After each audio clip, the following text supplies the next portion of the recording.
আগলি বতৰা অনিশ্চিত যাত্ৰাৰ আৰ্থ-সামাজিক দৃষ্টিত মই এক বিপন্ন পৰিয়ালৰ প্ৰথম পুত্ৰ। মোৰ ওপৰত বাইদেউ আছে, শ্ৰীমতী ৰেণু শৰ্মা, কুমাৰ নিচিগা, ডিব্ৰুগড়, গায়িকা, অভিনেত্ৰী।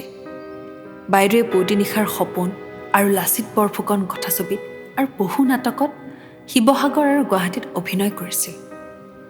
এতিয়া অনাতাঁৰ শিল্পী, সংগীতকাৰ শ্ৰী উৎপল শৰ্মাৰ মাতৃ। আমাৰ মূল নিবাস আছিল শিৱসাগৰ জিলাৰ জাজি অঞ্চলৰ তামুলিচিগা গাঁৱত।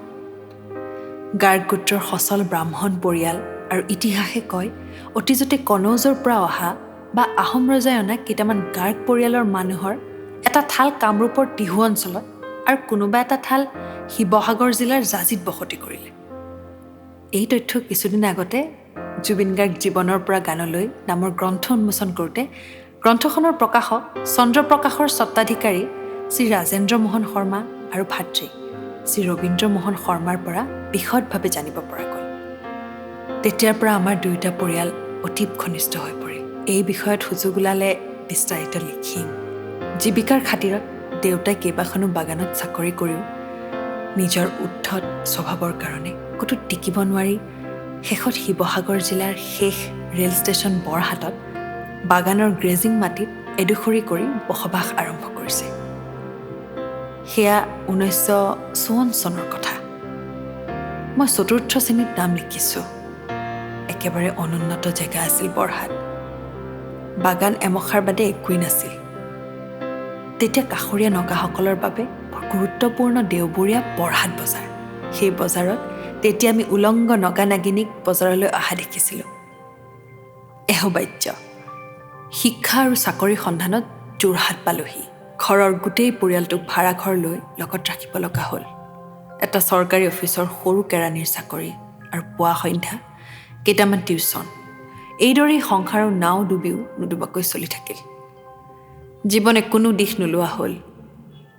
কিন্তু কোনোপধ্যে ভাই ভনী আৰু নিজৰ শিক্ষাৰ জ্যোতি পৰিবলৈ নিদিলোঁ। নিজে BA পাছ কৰিলোঁ। ভাল চাকৰি সন্ধানত ব্যস্ত থাকিলোঁ। MA পঢ়িবলৈ যাব নোৱাৰিলোঁ। কিন্তু বুজাব নোৱাৰা, নুমাব নোৱাৰা অধ্যয়ন স্পৃহাই মোক জিলা পুথিভঁৰালৰ নিয়মীয়া পাঠক কৰি পেলালে। সেই ডুবন্ত নাৱৰ অৱস্থাতেই হিতৈষীসকলৰ বদান্যতাত মেট্ৰিক পাছ কৰাৰ পাছত ডাঙৰ ভনী মিনুক বিয়া দিলোঁ। জীৱনত বহুবাৰ এনে উদাৰ শুভাকাংক্ষীৰ মুক্ত হাতৰ সহায়ত ল'ব লগা হৈছে। এই আপাহতে তেওঁলোক সকলোলৈকে মুক্ত চিত্তেৰে কৃতজ্ঞতা জ্ঞাপন কৰিলোঁ। তাৰে বহুকেইজনৰ ওচৰলৈ গৈ কৃতজ্ঞতা জনাব পৰা নাই যদিও এই জীৱনত বহু বছৰ কটালোঁ। সেই দুখ থাকিল। ভাল চাকৰিৰ সন্ধানত আছোঁ। তেতিয়াই যোৰহাটৰ অফিচতে কাম কৰা এগৰাকী টাইপিষ্টৰ লগত ভাৱ আৰু অন্তৰংগতা গঢ়ি উঠিল। ভৱিষ্যতৰ বাবে পণ কৰিলোঁ। কিছুদিনৰ পাছতে বৰ্তমানটোতকৈ ভাল চাকৰি এটা পালোঁ। গাৰো পাহাৰৰ সদৰ তুৰা নগৰত। যাবলৈ সাজু হৈছোঁ। পিছে মই পঢ়ুৱা ছাত্ৰ ছাত্ৰীসকলৰ অভিভাৱকবোৰ আৰু নতুন চিনাকি বান্ধৱীজনীৰ মুখলৈ চাব নোৱাৰা হ'ল। যি কি নহওক, নতুন চাকৰিটো এটা দুৰ্দশা হোৱা যেন লাগিল। তথাপিও আগবাঢ়িলোঁ। আগবঢ়াটোৱেই কৰ্তব্য বুলি মানি কোনোদিনে নেদেখা নুশুনা গুৱাহাটী হৈ তুৰা নগৰলৈ অনিশ্চিত যাত্ৰাত। গাৰো পাহাৰ। তুৰালৈ যোৱা যাত্ৰাটো মোৰ ডক্টৰ লিভিংষ্টনে কৰা আফ্ৰিকাৰ যাত্ৰা যেন লাগিছিল। অৱশেষত 200 কিলোমিটাৰৰ সেই যাত্ৰাৰ অন্ত পৰিল। গাৰো পাহাৰৰ বিনন্দীয়া প্ৰাকৃতিক শোভা চাই চাই তুৰা পালোগৈ। চাকৰিত যোগ দিয়াৰ পাছত কেইদিনমান কষ্ট কৰি পাহাৰ বগাই 40 টকাত এটা ৰুম ভাড়া কৰি লৈ বাচন বৰ্তন গোটাই ল'লোঁ। ঘৰৰ পৰা আঁতৰত থকাৰ প্ৰথম অভিজ্ঞতা বৰ কষ্টকৰ। সেই বছৰৰ দুৰ্গাপূজাত ঘৰলৈ যাওঁতে মোৰ বান্ধৱীজনীৰ ঘৰৰ হেঁচাত তৎকালে তেওঁক ইলি অধ্যাপকক বিয়া কৰালোঁ। মোৰ বয়স তেতিয়া মাত্ৰ 24 বছৰ। অৰ্থনৈতিক অনাটনৰ দিশত সেইখন বিবাহ আদৰ্শ বিবাহ বুলি পৰিগণিত হৈছিল। তেওঁলোকৰ ঘৰ আছিল যোৰহাটৰ পুলিবৰৰ ভাটেমৰা গাঁৱত। তেওঁ আজি নাই। থকা হ'লে লেখনিৰ তথ্য সংগ্ৰহত বহুত অৰিহণা যোগ দিলেহেঁতেন। তেওঁ এই দিনটো দেখিবলৈ নোপোৱাৰ দুখটো আছেই। বিয়াৰ পাছত অকলেই তুৰালৈ ঘূৰিলোঁ। কেইমাহমানৰ পাছত ইলি আহি মোৰ লগত যোগ দিলেহি। তুৰাত তেতিয়া অসমীয়া অফিচাৰ, শিক্ষক, কৰ্মচাৰী, ঠিকাদাৰ ভালেকেইজন আছিল। সকলোৰে লগত মিলিজুলি সংসাৰ চলি থাকিল। সেই এখন বিচনা, এখন সৰু টেবুল, এখন চকীৰ সৰু সংসাৰলৈ এজন অভ্যাগত আহিল। 1972 চনৰ শীতকাল, নৱেম্বৰ মাহৰ 18 তাৰিখে ঢলপুৱাতে তুৰাৰ চিভিল হাস্পাতালত আমাৰ প্ৰথম সন্তান এতিয়াৰ জুবিন গাৰ্গ আহিল। ঘৰত মতা নাম গল্লী, খেনুৱে বাবা বুলিও মাতে। কেঁচুৱাটো ডাঙৰ দীঘল কৰাত সহায় কৰিবলৈ তেওঁৰ মাহীয়েক কোনেও আমাৰ লগত কিছুদিন আছিলগৈ। এই মাহীয়েকে গল্লীক এজনী মাকে কৰা সাদৰেৰেই আতল তুলকৈ ৰাখিছে। নতুন পিতা মাতা হিচাপে আমাৰো ব্যস্ততাৰ অন্ত নোহোৱা হ'ল। সেই সময়ৰ মোৰ প্ৰিয় সংগীতকাৰ জুবিন মেহতাৰ নাম অনুসৰি গল্লীৰ নাম জুবিন ৰাখিলোঁ। পাছত গোত্ৰ নাম গাৰ্গ তেওঁ নিজেই প্ৰৱেশিকা পৰীক্ষাৰ সময়ত যুক্তি ল'লে। তেওঁৰ 2 মাহমান হোৱাৰ পৰা আবেলি কোলাত লৈ ফুৰাবলৈ ল'লোঁ। কোলাত লৈ 92টা চিৰি বগাই হাৱাখানা নামৰ মুকলি ঠাইখনলৈ ফুৰাবলৈ নিওঁ। আৰু এটা কাম কৰিলোঁ, যিটোত মোৰ পৰিবাৰ বা আন কাৰোৱেই মতত সমৰ্থন পোৱা নাছিলোঁ।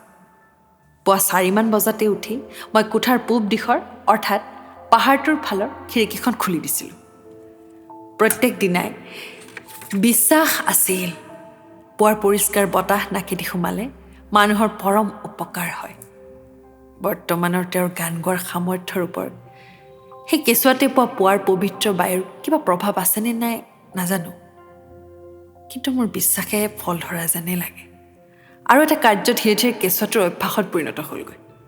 আমাৰ এটা বাহাদুৰ নামৰ ফিলিপছ ৰেডিঅ' আছিল। সেইটোত মই অহৰহ বিবিধ ভাৰতী আৰু ৰেডিঅ' চিলনৰ গান শুনিছিলোঁ। গলিও সেই গানবোৰ নুশুনিলে কেতিয়াও নুশুইছিল। আমনি কৰিলে ৰেডিঅ' বজাই গান চলালে তেওঁ একেবাৰে শান্ত হৈছিল। সেইদৰে ৰেডিঅ'টো গল্লীৰ শিশুকালৰ প্ৰথম খেলাৰ সামগ্ৰী হৈ পৰিল আৰু তেওঁৰ গাৰুৰ কাষতে তাৰ স্থান নিৰ্ধাৰিত হ'ল। আনহাতে মোৰ পৰিবাৰ সুকণ্ঠী গায়িকা ইলিয়েও অসমীয়া আধুনিক আৰু লোকগীতেৰে কেঁচুৱাক সঘনে নিচুকাইছিল। মই গান গাব নোৱাৰিছিলোঁ আৰু এতিয়াও নোৱাৰোঁ। সকলো সুন্দৰভাৱে জানো, কিন্তু তাল আৰু মানৰ সংযম নাথাকে। আধুনিক গান, বৰগীত, লোকগীত আৰু মাহঁতৰ মুখত শুনা গোসাঁই নাম, জন্মাষ্টমীৰ নাম বেছ ভালকৈ মুখস্থ আছিল। সেই অসংযত গলাৰেই কেঁচুৱা কোলাত লৈ ঘূৰি ঘূৰি দোলা দিছিলোঁ। ঘৰৰ মধ্যমণিক লৈ এইদৰেই আমি সময় কটাইছিলোঁ। এনেই দুখৰ সংসাৰ, তাতে শিশুটিৰ আগমনে সংসাৰৰ বোজা আৰু বঢ়ালে। পুনৰ পুথি পাজি গোটাই ল'লোঁ। APSCৰ পৰীক্ষাত বহিলোঁ, চাকৰিও পালোঁ। শ্ৰম অফিচত যোগ দিবলৈ লাগে। ঘৰৰ মালিকনীৰ আশ্ৰয়ত খোলখালী কুনিৰ সাহায্যত মাতৃ আৰু শিশুক এৰি শ্বিলঙত প্ৰশিক্ষণ লৈ আহিলোঁগৈ। সেইদৰে এদিন গৈ তেজপুৰ পালোঁগৈ। কিছুদিনৰ পাছতহে পৰিয়ালক গোটাই আনিলোঁগৈ। তেজপুৰ, যোৰহাট। তেজপুৰত আমাৰ 2 বছৰীয়া চাকৰি জীৱন, জুবিনৰ শৈশৱকালৰ আৰম্ভণ। তাতেই তেওঁ খোজকাঢ়িবলৈ শিকিলে। ওচৰ চুবুৰীয়াসকলৰ বৰ প্ৰিয় পাত্ৰ হৈ উঠিল। পিছে তেজপুৰত বেছিদিন থকা নহ'ল। চাকৰি বদলি হোৱাৰ বাবে যোৰহাটলৈ বদলি হৈ আহিলোঁ। যোৰহাটত ঘৰ এখন আছিলেই যদিও ভাড়া ঘৰত।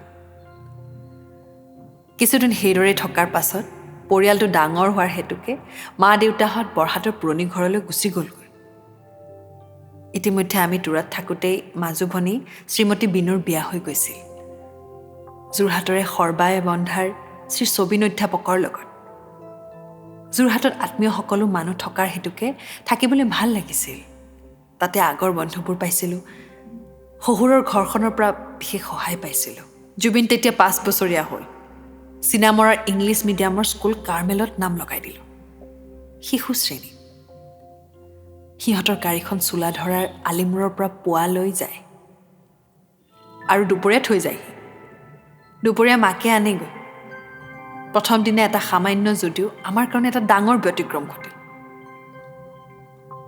যাওঁতে ঠিকেই গ'ল, কিন্তু আহোঁতে ঘূৰি নাহিল। বাছখনে অন্য ল'ৰা ছোৱালীবোৰ নমাই দি গ'ল কিন্তু জুবিন নাহিল ইলিয়ে মোৰ অফিচলৈ খবৰ পঠালে মই চাইকেল মাৰি কাৰ্মেল স্কুল পালোগৈ দূৰৰ পৰা দেখিলোঁ ল'ৰাই পাৰ্কৰ ছুইংখনত তোলা দি আছে চাইকেলত বহুৱাই ল'ৰা আনি ঘৰত থলতহে শান্তি আহিছে মানে ইলিৰ শান্তি আহিছে এনে বহুত সৰু সুৰা নিৰ্দোষ ঘটনা আছে যিবোৰৰ দ্বাৰা জুবিন বৰ দুষ্ট ল'ৰা বুলি খ্যাত হৈছিল মাকে তেওঁক চকুৱে চকুৱে চাই থাকিব লগা হৈছিল এনেতে মোৰ আকৌ বদলিৰ পাল পৰিল আগতে পৰীক্ষা দি থৈছিলোঁ এতিয়া চাকৰি আহিল কৰিমগঞ্জলৈ মাটিৰ হাকিম হিচাপে যাক এতিয়া চাৰ্কুল অফিচাৰ বুলি কয় কিমান দিন তাত থাকিব লাগে তাৰ ঠিকনা নোহোৱাৰ কাৰণে পৰিয়ালটো লৈ গ'লোঁ হয়তো ভালেই কৰিলোঁ কাৰণ তাত মই 8 বছৰ থাকিবলগীয়া হ'ল কাছাৰ জিলাখন আমাৰ চবৰে কাৰণে বিদেশ বিভূঁই আছিল প্ৰকৃততে হয়ও সহজে তালৈ কোনো অফিচাৰ যাবলৈ নিবিচাৰে গ'লেও ঘূৰাই আনিব লাগে বুলি চৰকাৰে পাহৰিয়ে থাকে অসমীয়া বসতি কেইখনমান আঙুলি মূৰত লেখা গাঁও কৰিমগঞ্জ হাইলাকান্দি আৰু শিলচৰত আছে মানৰ দিনৰ ভগনীয়া পাছলৈ তাৰে এখন গাঁৱৰ পটভূমিত এই লেখকে অন্তৰ্মুখী যাত্ৰা নামৰ উপন্যাসখন লিখিছিলোঁ যাই হওক কাৰ্মেল স্কুলৰ পৰা জুবিনৰ চাৰ্টিফিকেট উলিওৱা হ'ল আমি আকৌ এখন নেদেখা জেগালৈ যাবলৈ ওলালোঁ তোৰাৰ দৰে য'ত চিনাকি বুলিবলৈ কোনো নাছিল দূৰণিবতীয়া পথ আমি দুই নতুন সংসাৰী লগতে এটা শিশু ভয় শংকা যথেষ্ট হৈছিল ভগৱন্তৰ নাম লৈ আমি ওলাইছিলোঁ যোৰহাট মৰিয়নি আৰু লামডিঙৰ পৰা এনিশাৰ যাত্ৰাৰে গৈ কৰিমগঞ্জ মহকুমা তেতিয়া কাছাৰ জিলা 3খন জিলালৈ বিভক্ত হোৱা নাছিল সমগ্ৰ কাছাৰ জিলাৰ সদৰ আছিল শিলচৰ কৰিমগঞ্জ লামডিঙৰ পৰা কৰিমগঞ্জলৈ ৰেল যাত্ৰা বৰ দীঘলীয়া কিন্তু ৰাতি হোৱাৰ বাবে শুয়ে সকলোৱে কটাই দিয়ে কিন্তু পুৱতি নিশা তেল পানী ল'বলৈ ৰেলখন যেতিয়া হাৰিঙা যাওঁ ষ্টেচনত ৰয়গৈ তেতিয়াৰ পৰা পাৰ্বত্য জিলাখনে প্ৰকৃতিৰ মনোৰম ছবিখন দাঙি ধৰে ৰাতি জাগৰণৰ অৱসাদ আঁতৰাবলৈ যাত্ৰীসকলেও তাতে মুখ হাত ধুই মাটিৰ গিলাচত একাপ গৰম চাহ খাই টনকিয়াল হৈ লয় উত্তৰ কাছাৰ পাৰ্বত্য জিলাখন সঁচাকৈ নয়নাভিৰাম আৰু তেতিয়া ৰাজনৈতিকভাৱেও একেবাৰে শান্ত আছিল আজিৰ বিষয়ে লিখিব লগা হ'লে এনেকৈ লিখিব নোৱাৰিলোহেঁতেন কৰিমগঞ্জ পাই নীলমণি ৰোডৰ কুশিয়াৰা নদীৰ পাৰৰ ঘৰ এটা ভাড়া ল'লোঁ কুশিয়াৰা অতিজাই নদী বাৰিষা পানী বাঢ়িলে বানপানী হয় আমি থকা ঘৰটোৰ চোতাললৈকে পানী আহে মানুহবোৰ মাছৰ ব্যস্ত হৈ পৰে একোটা হাঠলু ইলিছ মাছ 5 টকাত পোৱা যায় অন্য মাছৰ কথা নকলোৱেই বা মুঠতে কৰিমগঞ্জত তেতিয়া ইলিছ উৎসৱ আৰম্ভ হৈ যায় খটখটীয়া জুবিনক লৈ সমস্যা হ'ল তেওঁ প্ৰায় নদীখনৰ ফালে দৌৰে মাক অকলশৰীয়া হৈ পলে পলে ল'ৰাটোক চাই থাকিব নোৱাৰা হ'ল ওচৰৰে ছোৱালী এজনীয়ে সহায়কাৰী হৈ আমাৰ চাকৰিত সোমাল তেতিয়া আমি বহুত স্বস্তি পালোঁ ধীৰে ধীৰে আমি বাঙালী জীৱনত সিজি যাবলৈ ধৰিলোঁ ঘৰত আৰু বাহিৰত অসমীয়া মানুহ লগ পালে অসমীয়াত কথা হওঁ বাকী সকলোতে বঙলা ভাষা কৰিমগঞ্জৰ বাংলাটো আচলতে চিলেটীয়া বাংলা অসমৰ কামৰূপী ভাষাৰ দৰে জুবিনো সৰুৰে পৰা বাংলা ভাষী হৈ উঠিল বাঙালী সমাজৰ লগত উঠা বহা ফুৰা চকা কৰি তেওঁ ৰবীন্দ্ৰনাথ নজৰুল আদিৰ লগত এসময়ত ভালদৰে পৰিচিত হৈ পৰিছিল কৰিমগঞ্জৰ প্ৰথম বছৰতে তেওঁক তাৰ একমাত্ৰ ইংলিছ মিডিয়াম স্কুল প্ৰান্তিক কিণ্ডাৰ গাৰ্টেনত লিখি দিয়া হ'ল প্ৰান্তিকৰ পঢ়া শেষ হ'লত কৰিমগঞ্জ হাইস্কুলত নাম লিখি দিয়া হ'ল এজন বাঙালী ল'ৰাৰ দৰে তেওঁ অধ্যয়ন কৰি পঢ়া শুনা কৰি থাকিল উৎসৱ পাৰ্বণবোৰত যোগ দি আমি সকলোৱে বাঙালী হৈ পৰিলোঁ এবাৰ দুৰ্গা পূজাত জুবিনে নিজেই ঠিক কৰি এখন ঠেলাত উঠি গোটেই টাউনৰ দুৰ্গা পূজা চাই আহিলগৈ ঠেলাৱালাজনে ক'লে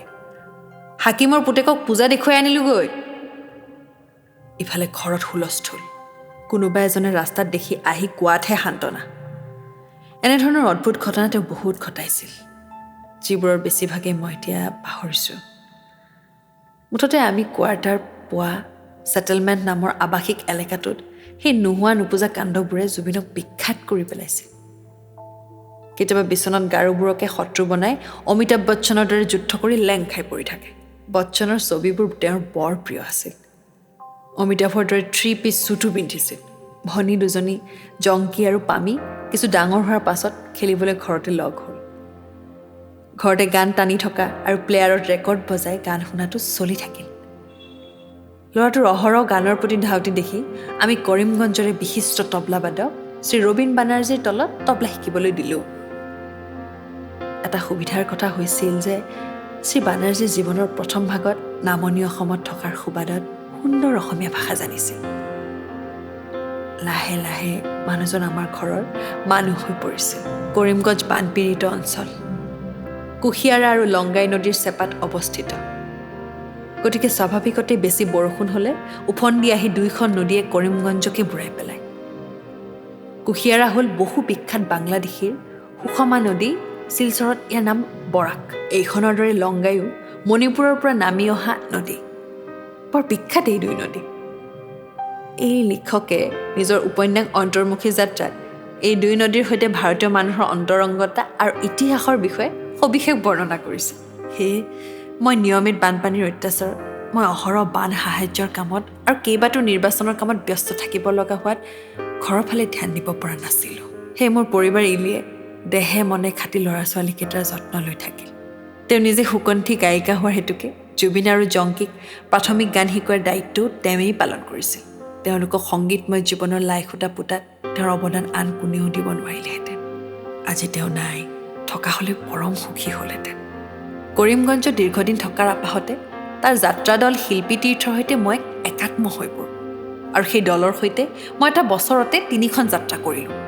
সিৰাজদৌল্লা, কেৰি চাহেবৰ মুঞ্চি আৰু ঘুম বাংগাৰ গান উল্লেখনীয়। জুবিনে বৰ উৎসাহেৰে এই নাটকবোৰত সংগ দিছিল। পৰিয়ালৰ বাকীকেইজনেও। প্ৰান্তিক স্কুলৰ বছৰেকীয়া উৎসৱত জুবিনে তবলা বাদন কৰিছিল। এইদৰে শ্ৰী ৰবীন বানাৰ্জীৰ শিক্ষণত জুবিনে তবলাৰ বিশাৰদ শ্ৰেণীলৈকে সম্পূৰ্ণ কৰিলে।